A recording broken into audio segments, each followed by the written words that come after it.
Hi అండి, అందరూ ఎలా ఉన్నారు? బాగున్నారా? నేను చాలా చాలా బాగున్నాను. మీరు ఎలా ఉన్నారో కామెంట్ సెక్షన్లో కామెంట్ చేసేయండి. ఈ రెసిపీ నేను వెనస్డే డిన్నర్ టైంకి చేశాను. ఇంతకీ నేను ఏ రెసిపీ చేస్తున్నా అనుకుంటున్నారా? వెజిటేబుల్ కిచిడి అండి.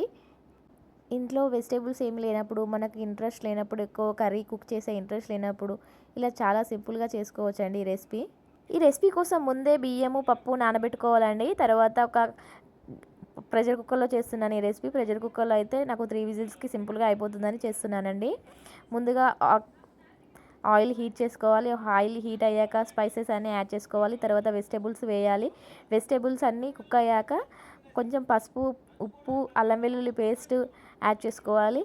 ఇవన్నీ యాడ్ చేశాక కొంచెం నానబెట్టిన సోయా చంక్స్ కూడా వేసుకోండి, టేస్ట్ ఇంకా ఇంక్రీజ్ అవుతుంది.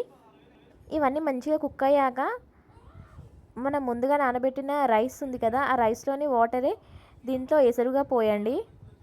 వాటర్ ఎసరుగా పోసాం కదా, దీనికోసం కొంచెం టైం పడుతుంది. ఈలోపు కొంచెం లిడ్ పెట్టేసి ఒక 5 మినిట్స్ అలా బ్రేక్ ఇవ్వండి. తర్వాత మనకు బాయిల్డ్ అవుతుంది. ఇలా బాయిల్డ్ అయిన టైంలో మనం రైస్ యాడ్ చేసుకోవాలి. రైస్ మనం ముందే నానబెట్టాం కాబట్టి ఒక 3 విజిల్స్ అయితే సరిపోతుంది.